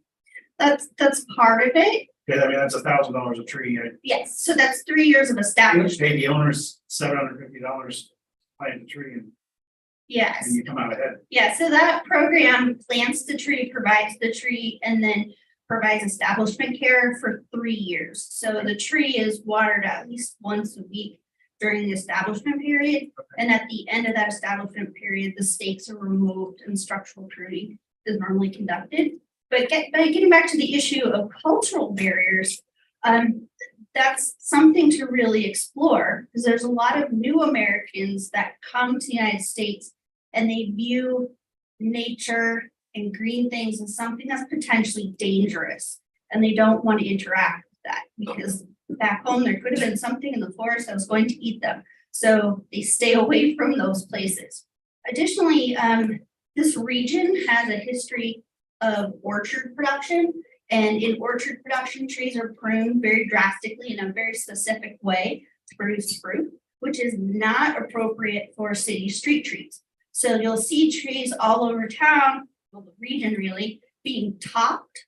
So the trees are reduced in size, and now they have a bunch of branches that aren't attached to the tree very well, so they break out. And you want the tree to be shorter again. So over and over, these trees are being pruned when they really don't need to be. But so many of our residents don't know that. Again, they don't know what they don't know. Okay, thanks. I would like to put in just a little sidebar. We did have some good news from CAL FIRE recently, so they're going to help us with this type of project, just to kind of get it up and running. So we would be very open to scaling our proposal down a little bit to help with more of the regional outreach with our messages. Thank you. Yes. Oh, no.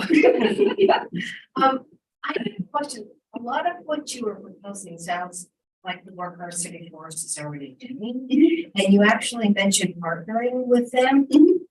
So what I was trying to figure out is why there's a middle person. The role of the city, what the role of the city would be that is not part of what our city forest does and has been doing for probably decades. And so if you could help me understand that. Well, what we're doing hasn't been working. I mean, it's pretty clear the messages that are getting carried aren't resonating with the community.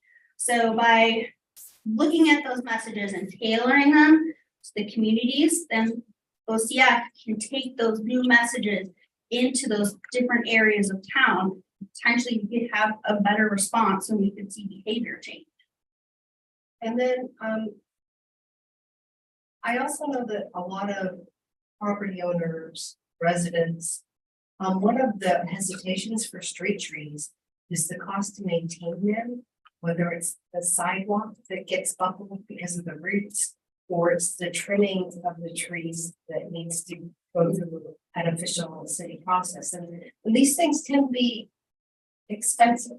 And I know that you were looking at East San Jose, where there's a lot more economic hardship. And so trying to think about a way to address that concern of the property owners and the residents. Right. So again, it goes back to, we don't know what we don't know. Those communities that have concerns about that upkeep and that maintenance might not be seeing the return on investment in terms of savings on their energy bills, because now their house is being shaded. So they don't have to use energy to cool the home when it gets hot. The tree is also cooling the pavement around the neighborhood, again, lowering the ambient temperature. So you're not drawing more energy from the grid. That also plays into peak demand. So if you're using a lot of energy in the middle of the day to cool your house, you're paying more for that power.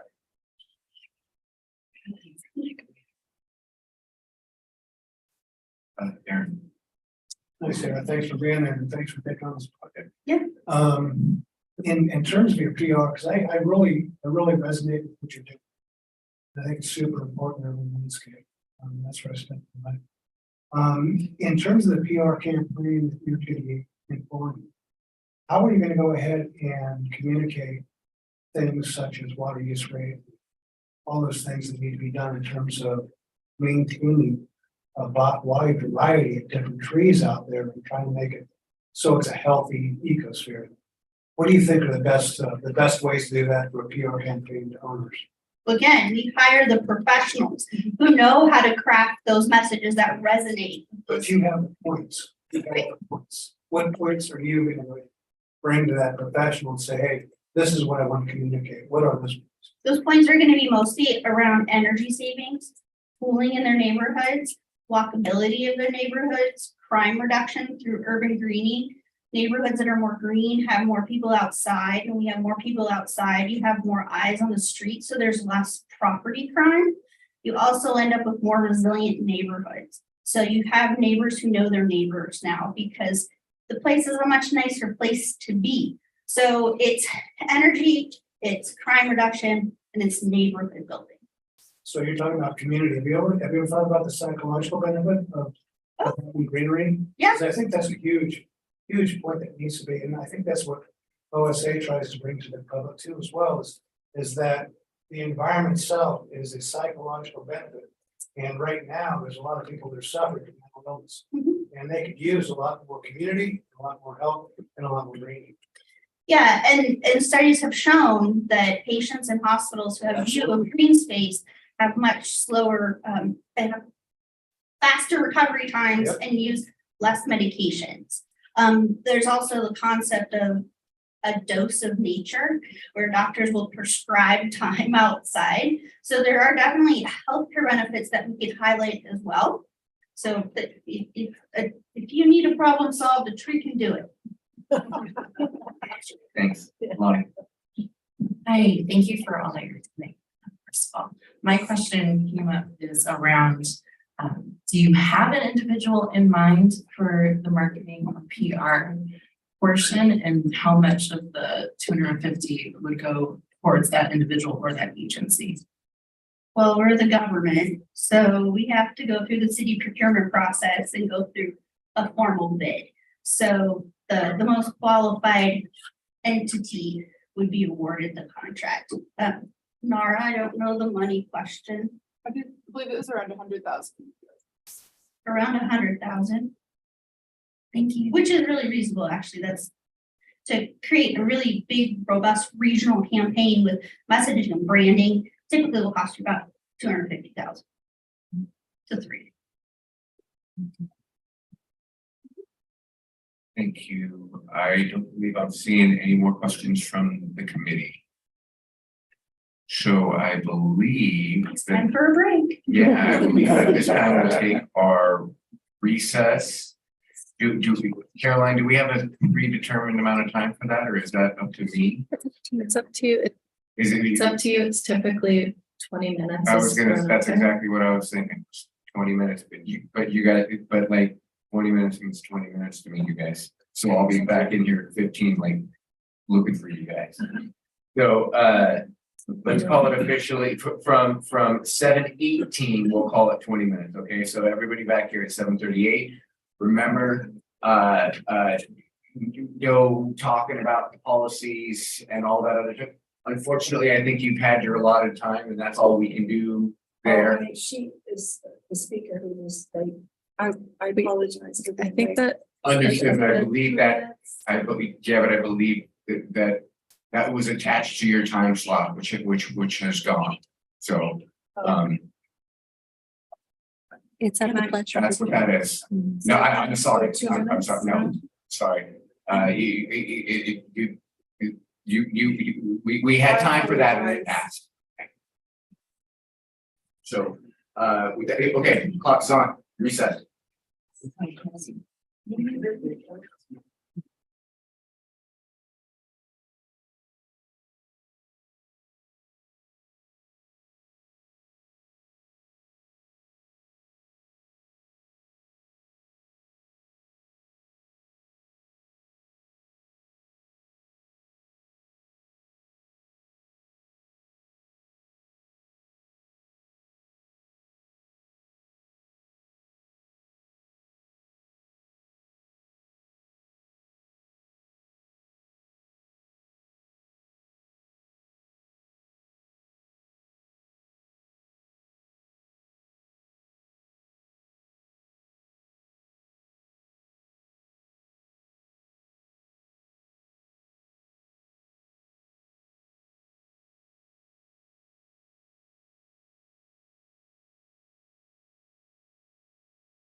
Fine, we're seeing us. Got everybody coming back in. Marking, and then I'm gonna make a notation in the actual minutes. Oh, okay. Mhm. I always wondered. It's kind of cool being able to watch in front of. It is cool. Right? Yes. Yeah. Okay, everybody, we'll get started in just a minute while that minute is happening, I will let you know that we will need a motion to initiate the vote for each of the 9 individual proposals. So again, the motion will just, it itself isn't an endorsement of any kind. It is just a procedural matter to initiate the vote. With respect to the vote, remember that we can fund up to $750,000. So you can use your vote however you want. If you like all of these and they show equal merit, you can certainly vote to support all of them. But you are in effect diluting your own vote. By not having one proposal weigh any more than the other. The vote is binary. There's no value there's no relative value for an abstention versus a no. It's just an up or down vote to approve. So with that, I think everybody is seated and ready to go. Do I need any run of show for you, or can I just go off the top of the list and say I'm entertaining a motion for the project exploration portal at Children's Discovery Museum of San Jose by San Jose Children's Discovery Museum. Can I get a couple of motions? I move. Pass it. Second. First from Steve, second from Dan. Roll call vote. Oh, okay, well, okay, so we can discuss further. I was hoping we discussed it in line with the proposals. Again, I want to remind everybody, we're not here to redesign these or anything. We're just kind of giving a thumbs up or down recommendation to the board. So I guess with that said, if there's any discussion. Yeah. Okay, no green lights. All right, so we have a motion from Steve, a second from Dan, and we will take the roll call vote on the Children's Discovery Museum. Aaron Gill. Aye. Frank Kinsella. Aye. Allison Falwell. Lauren Lewis. Aye. Justin Fields. Aye. Dan Kinney. Kathy Sutherland. Aye. Steve Meek. Aye. Lonnie Wong Bissett. Ed Von Rennen. Aye. And did I get everyone? Okay. Thank you very much. I will entertain a motion for to approve the La Placita beautification project by the School of Arts and Culture at MHP. I have a motion from Frank. All second. I think I'm allowed to do that. Any discussion? So I got, which one is this? This is. I'm taking it in order on this sheet, which is the La Placida beautification project. Got it. It should also be in order on this sheet, if that's at all. Okay, so with a motion from Frank and a second from myself, I forgot last time. Roll call vote, turn on your mics, go ahead and vote, and then turn off the mics. Aaron Gill. Frank Kinsella. Aye. Allison Falwell. No. Lauren Lewis. No. Justin Fields, No. Dan Kinney. Kathy Sutherland, Aye. Steve Mink, Aye. Lonnie Wong Bissett, Aye. Ed Von Rennen. Aye.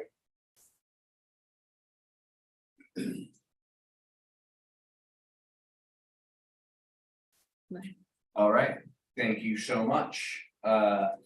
Moving on, I will entertain motion to support the equitable access through implementing native gardens project by the Santa Clara Unified School District. Entertaining motion. So moved. Thank you, Allison. Second by Justin. Mike's on for a roll call vote, please, unless there's discussion. All right. Aaron Gill, No. Frank Kinsella, Aye. Allison Paula, Aye. Lauren Lewis, No. Justin Fields. Aye. Dan Kinney. Aye. Kathy Sutherland. Aye.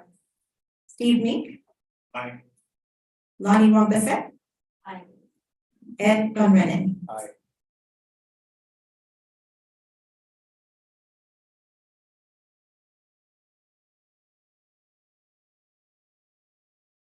Thank you, everybody.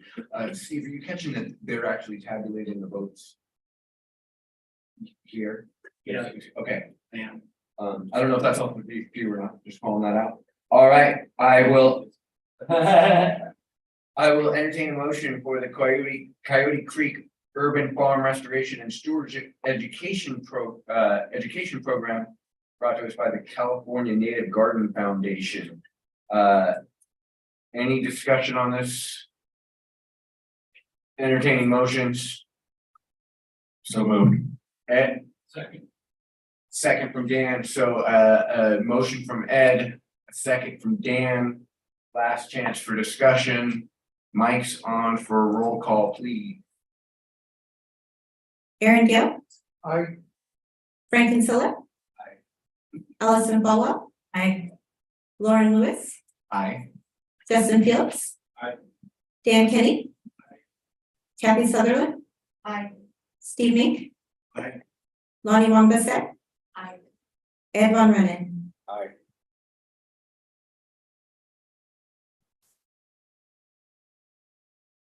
Thank you so much.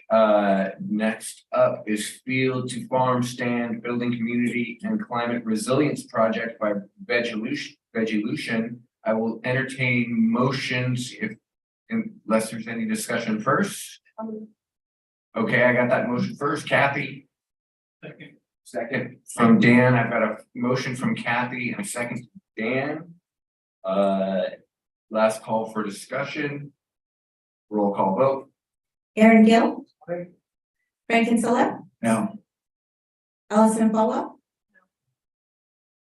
Lauren Lewis, Aye. Justin Fields, Aye. Dan Kinney. Kathy Sutherland, Aye. Steve Mink, Aye. Lonnie Wong Bissett. Aye. Ed Von Rennen. Aye. Okay, next is the Morgan Hill Serpentine Pollinator Garden Project by Santa Clara Valley Habitat Agency.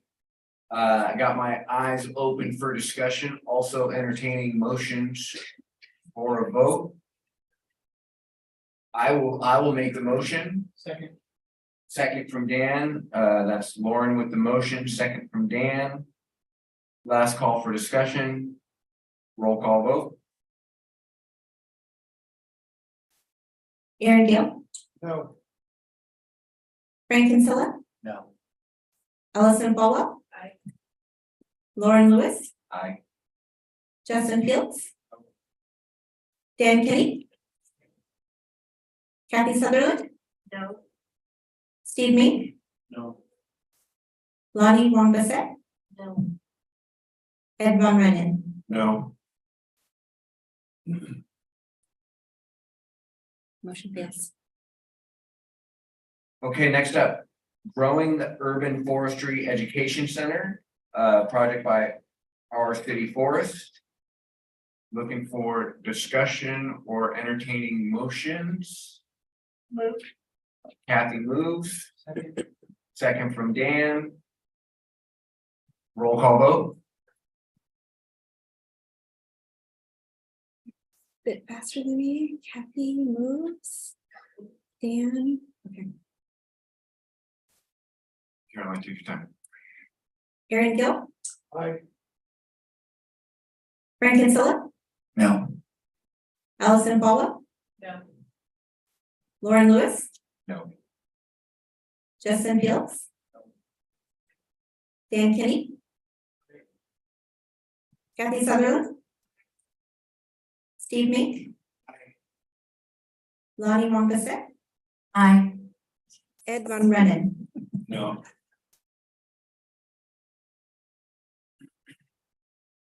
Okay, thank you. Next is the Lake Cunningham Watershed and Shoreline Restoration Prototype Project by the City of San Jose. Any discussion? Entertain a motion. I'll move to get the vote started. Second from Dan. So first Lauren, second Dan. Any discussion? Roll call vote.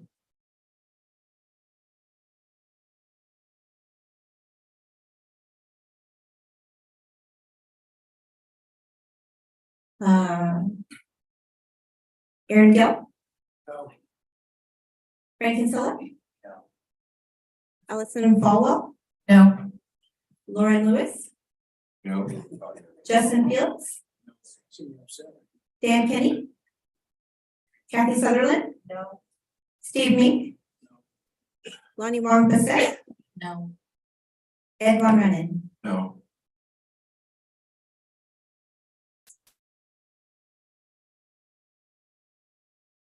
Okay, last on my list, City of San Jose Engagement and Canopy Restoration Initiative Project by the City of San Jose. Any discussion? Entertaining motions for the vote? Kathy, thank you. Second. Frank, I heard yours first, so we have a motion from Kathy, a second from Frank. That's Kathy, then Frank. Any additional discussion on this item? Roll call vote. Aaron Gill. Aye. Frank Kinsella. No. Allison Falwell. No. Lauren Lewis. No. Justin Fields. No. Dan Kenny. No. Kathy Sutherland. No. Steve Mink. No. Lonnie Wong Bissett. No. Ed Von Rennen.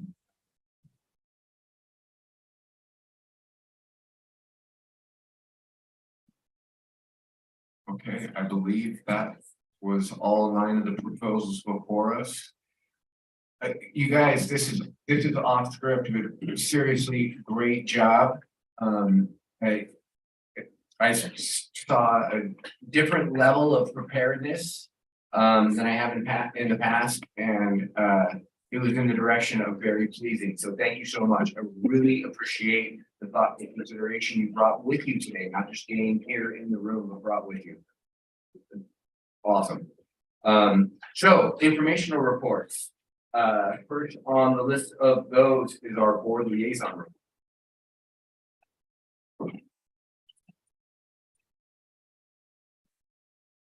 Good evening, and I have to echo your comments. It's exciting to listen to all the careful questions and thoughts on the project. I'm really engaged in some of this.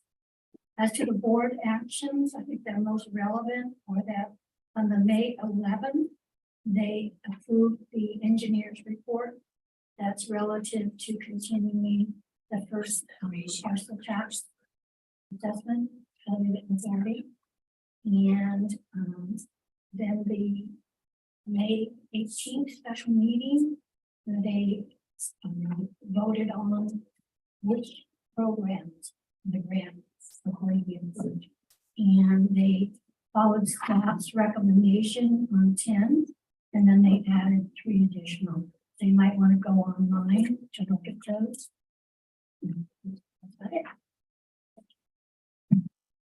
Thank you, Carnetta. Next step would be our general managers or staff. Thank you, Mr. Chair. I echo your remarks tonight. Really wonderful to see such a great turnout of CAC and your engagement tonight. Really, really appreciate it. We have just 2 quick items from the leadership team, and I'm going to turn to Matt. Good evening, committee members. You might remember at your last meeting, you heard a presentation from the city of San Jose about a 20% grant application regarding the live park. So we learned from staff that they want to put that project off. Construction is now scheduled until 2025. So we learned that before we had a chance to advance your recommendation for directors. So we're going to sit on the project for a year or so until the city resubmits that application.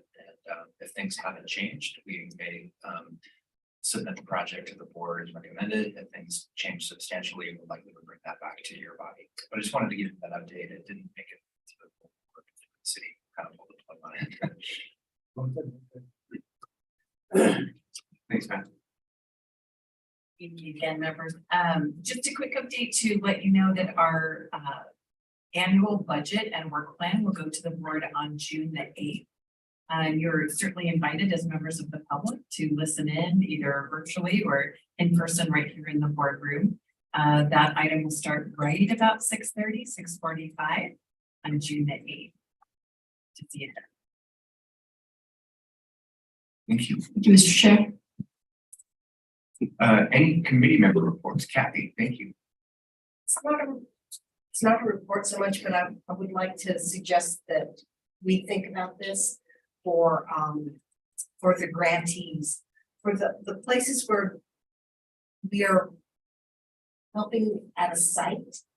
I would like to ask the organization to consider creating signs. If can be put up that can be standardized, that would be well built, long lasting, so that as people drive by these different areas, they'll be able to identify it as a site that Open Space Authority has contributed funds to. I think that that's really important to us as an organization to become more visible into the larger community. And not that this has to come out of these funds, but this is, I'd like to ask staff to explore it. Through the chair, can I respond? Please, please. We do require signs for the capital projects and they are standardized. We sometimes allow an exception if it's on an odd shaped pillar or something. But that's really later in the process once projects are already built. One thing we can explore, I think along those same lines, is during construction a little earlier in the process to get the word out about the award and what's coming. And then later on, they would have the standard sign. Yeah, and what I would want, or what I'm thinking is that if there was a standardized sign that was made really well, so that it withstood all kinds of the environment. And I'm not sure if there is one that people are using. There is, the design is standard, their fabrication varies a little depending on, each city has their own specs and things like that. So far, when we've had problems, the city has, I'm thinking of ones of the city in particular, when they replaced it. Some of our other grantees, we haven't run into it yet when they needed to replace it, but it's always something on our mind. We get to approve where the sign goes and the final design if they need to make any tweaks. Thank you. I for one have seen them, but it's not all of them. Any other committee member reports? Yeah. I had the pleasure of attending the 30th anniversary Delta Ridge, and it was a fabulous day. The weather was fabulous. The speakers were awesome. I think the layout and the care of the ranch there, since I've seen it turn hands, was really well worth noting. I was able to send some photos to Janet, so you got a kick out of that. So that was really cool to get that you had participated. So I just want to go ahead and give kudos to the staff of OSA to bring off such a wonderful day, and the question and answer kiosks worked really well for me, and I thought that was really well done. So kudos. Thank you. Thank you. I will echo that too. Yeah, and for me, yeah, for me too. I want to, I guess not just second, but now third that. Also kind of surreal to have people walk up to you, like to you, and like with a sweeping gesture, say, thanks for all you do to protect this. Yeah. I think you hear the change in my voice, like that, it's just crazy that happens. So go to these events just to have that feeling. I think that might be it, that's all. So with that, at a little after 7:58 PM, which has to be a record to never be beaten for a grants meeting. Again, thank you all so much, and that adjourns the meeting for now.